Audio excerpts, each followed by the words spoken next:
ગૃહિણીઓ ઘરકામની સતત દોડધામ, ઊભા રહેવાની ખોટી પદ્ધતિ અને પોષણના અભાવે કમર અને ઘૂંટણનો દુખાવો સામાન્ય બની ગયો છે. આ સમસ્યાઓથી રાહત મેળવવા માટેના અસરકારક ઘરગથ્થુ ઉપાયો નીચે મુજબ છે. કમરમાં દુખાવા માટેના ઉપાયો: મેથીના લાડુ અથવા પાક. શિયાળામાં અથવા સામાન્ય દિવસોમાં પણ મેથીનું સેવન કરવાથી સાંધા અને કમરના દુખાવામાં ખૂબ રાહત મળે છે. તેલનું માલિશ: તલના તેલમાં લસણની 3-4 કળીઓ નાખીને ગરમ કરો. આ તેલ ઠંડુ થાય ત્યારે તેનાથી કમર પર હળવા હાથે માલિશ કરવાથી સ્નાયુઓ ખુલે છે. અજમો અને ગોળ: અજમાને તવા પર શેકીને ગોળ સાથે ખાવાથી વાયુ ગેસને કારણે થતો કમરનો દુખાવો મટે છે. ખુરશી પર બેસવાની પદ્ધતિ: લાંબો સમય વાંકા વળીને કામ કરવાને બદલે કમર ટટાર રાખીને બેસવાની આદત પાડો. ઘૂંટણના દુખાવા માટેના ઉપાયો: મેથીના દાણા: રાત્રે 1 ચમચી મેથીના દાણા પાણીમાં પલાળી રાખો અને સવારે ખાલી પેટે તે ચાવીને ખાઈ જાઓ અને તેનું પાણી પી લો. હળદર દૂધ: રોજ રાત્રે ગરમ દૂધમાં ચપટી હળદર નાખીને પીવાથી શરીરમાં આવતો સોજો ઉતરે છે અને દુખાવો ઓછો થાય છે. ગરમ ઠંડો શેક: જો ઘૂંટણમાં સોજો હોય તો બરફનો શેક કરો અને જો ફક્ત જકડાઈ ગયો હોય તો ગરમ પાણીની થેલીનો શેક કરો. આદુનો રસ: આદુમાં કુદરતી રીતે દુખાવો ઘટાડવાના ગુણ હોય છે. આદુનો રસ પીવાથી અથવા આદુના તેલથી માલિશ કરવાથી ફાયદો થાય છે. જીવનશૈલીમાં જરૂરી ફેરફાર: પોષણક્ષમ આહાર: હાડકાંની મજબૂતી માટે કેલ્શિયમ અને વિટામિન ડી ખૂબ જરૂરી છે.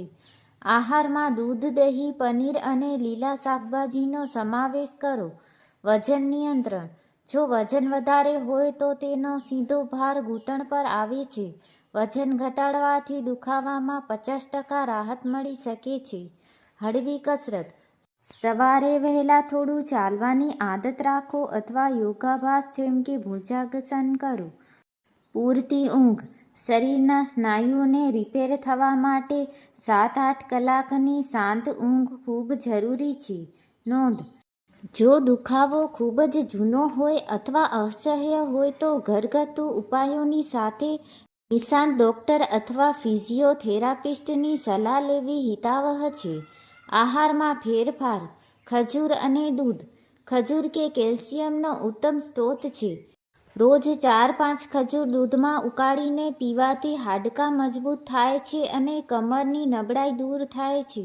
સૂંઠનો ઉપયોગ: સૂંઠ સૂકવેલું આદુ વાયુના રોગો માટે રામબાણ છે. અડધી ચમચી સૂંઠનો પાવડર ગરમ પાણી કે દૂધ સાથે લેવાથી સાંધાના દુખાવામાં સોજો ઓછો થાય છે. કેલ્શિયમયુક્ત ખોરાક: તમારા ભોજનમાં તલ, રાગી, સોયાબીન અને પનીર જેવી વસ્તુઓ ઉમેરો. સ્ત્રીઓમાં 30 વર્ષની ઉંમર પછી કેલ્શિયમ ઘટવા લાગે છે જે આ દુખાવાનું મુખ્ય કારણ હોય છે. કુદરતી તેલ અને માલિશ: સરસિયું અને લસણ: સરસિયાના તેલમાં લસણ અને અજમો નાખીને ગરમ કરો. આ તેલથી ઘૂંટણ પર માલિશ કરવાથી લોહીનું પરિભ્રમણ વધે છે અને જકડાઈ ગયેલા સાંધા છૂટા પડે છે. મહાનારાયણ તેલ: આ એક આયુર્વેદિક તેલ છે જે કોઈપણ મેડિકલ સ્ટોર પર મળી રહેશે.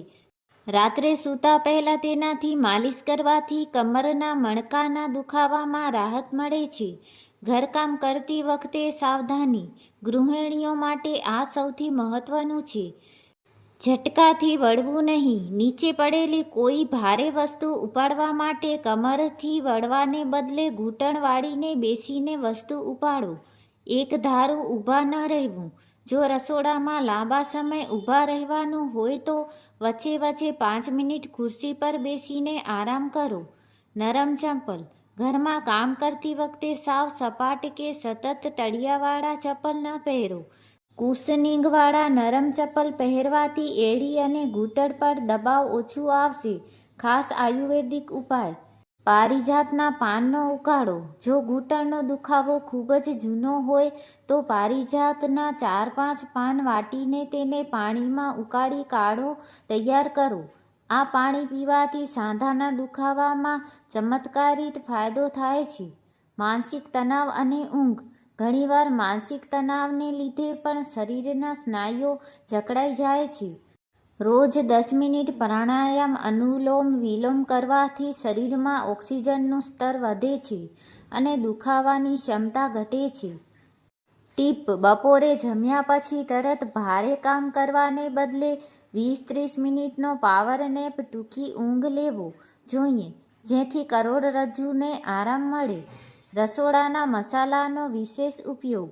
ચૂનો, જે પાનમાં લગાવાય છે, તે ઘઉંના દાણા જેટલો જ લેવાનો. તેને દહીં, દાળ અથવા પાણીમાં નાખીને રોજ લેવાથી કેલ્શિયમની ઉણપ દૂર થાય છે. જેમને પથરીની સમસ્યા હોય તેમણે આ ન લેવું. અખરોટનું સેવન. રોજ સવારે ખાલી પેટે 2 આખા અખરોટ ખાવાથી ઘૂંટણની ગાદી ઘસાઈ જતી અટકે છે અને કુદરતી ચીકાશ જળવાય છે. મેથી અને રાઈનો લેપ. જો ઘૂંટણ પર સોજો હોય તો પીસી લીધેલી મેથી અને થોડી રાઈને નવશેકા પાણીમાં ભેળવી પેસ્ટ બનાવી લો. તેને દુખાવાવાળી જગ્યાએ 20 મિનિટ લગાવી રાખો. આ સોજો ઉતારવાની જૂની પણ અસરકારક રીત છે. એક્યુપ્રેશર અને પોસ્ચર. હથેળીનું કેન્દ્ર. આપણી હથેળીમાં વચ્ચેનો ભાગ કમર સાથે જોડાયેલો હોય છે. દિવસમાં 2 વાર અંગૂઠાથી હથેળીના વચ્ચેના ભાગમાં 3-4 મિનિટ દબાણ આપવાથી કમરના સ્નાયુઓ હળવા થાય છે. ટુવાલનો રોલ. રાત્રે સૂતી વખતે જો કમરમાં દુખાવો હોય તો કમરના નીચેના ભાગમાં જ્યાં વળાંક હોય છે, પાતળો ટુવાલ વાળીને મૂકવો.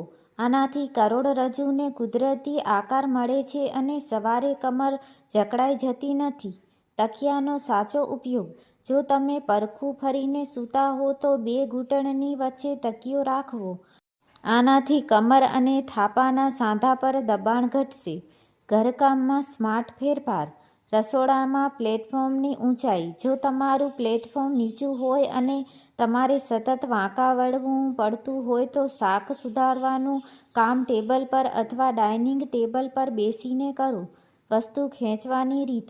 કોઈ પણ ભારે વસ્તુ જેમ કે ગેસનો બાટલો કે પાણીની ડોલને ખેંચવાને બદલે ધક્કો મારવો વધુ હિતાવહ છે, કારણ કે ખેંચવાથી કમરના સ્નાયુઓ પર વધુ ખેંચાણ આવે છે.